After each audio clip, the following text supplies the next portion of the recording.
What's up, my dudes? What's going on, guys? This is Wandergasm. I'm in London today, for now. And today, we're going to be talking about 5 super useful trips for traveling alone. Tips. Let's get right into it. So guys, I do a lot of my travel alone, or at least used to. And for me personally, I do think it's one of the best ways to travel. It's the most fun, and it's just a pretty cool experience to get out and experience stuff on your own. So I'm going to be dropping 5 tips traveling on your own. If you haven't done it before, this might be really useful. If you have done it before, you might learn some things. Sit down, relax, get some popcorn.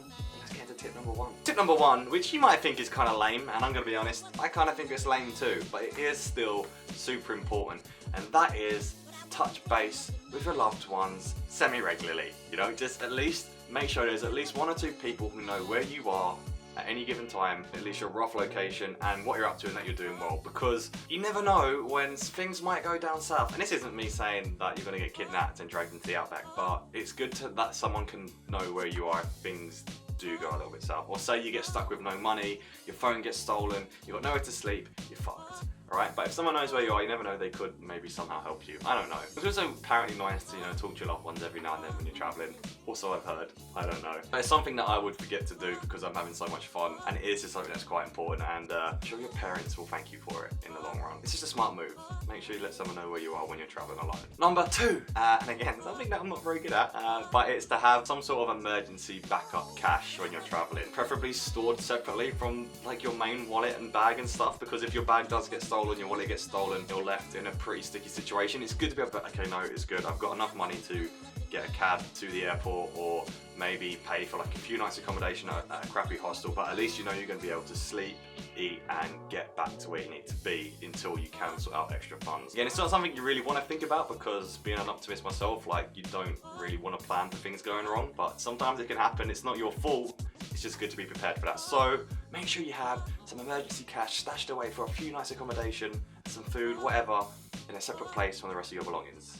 You'll thank me later. Number 3.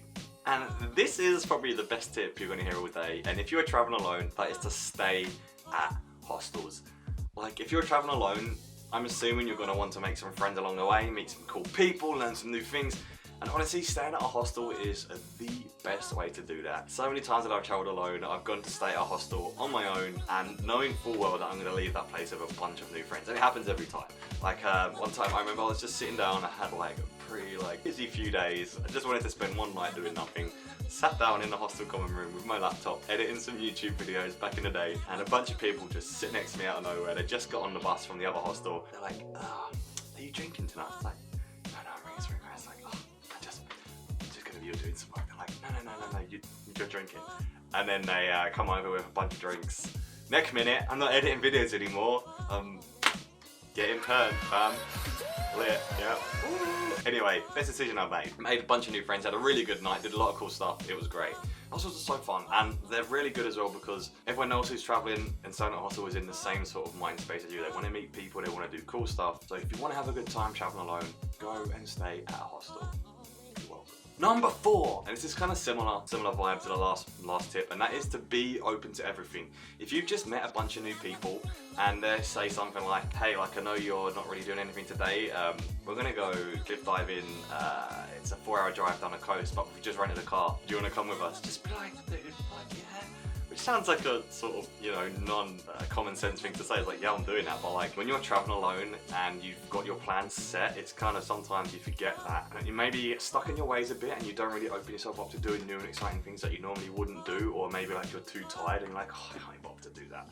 But I guarantee if you just say yes and you go do that thing, you'll thank yourself 1,000 times over once you've done it, because there'll be memories that you wouldn't have created otherwise, and like, it's just a great, I don't know, I can't even talk about it because it's just so cool, but like, just be open to everything when you're traveling alone.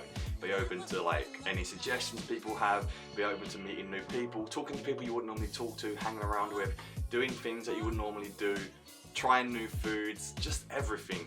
And like, that's what travel's about. I'm getting really I'm trying to preach now, but you'll just thank me, just to be open to new things. And number 5, and that is be prepared to change your plans in the blink of an eye. You could be traveling, you could have a set route, you could know where you're meant to be every single day, you could have your accommodation booked for the next week and a half, but you might see something that you think is an amazing and once in a lifetime opportunity that pops up, and you have to take that.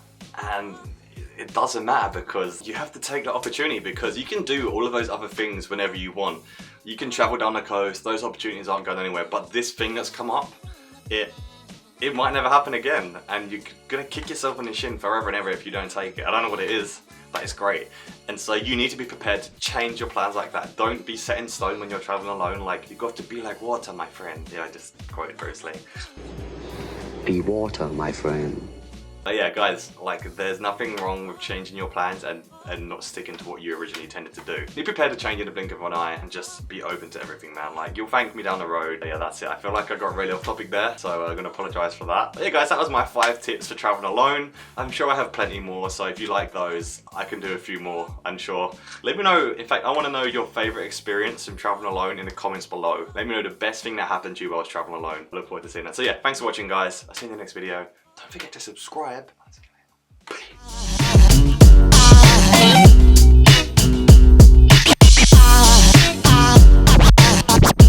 There goes a sight, there goes a sight.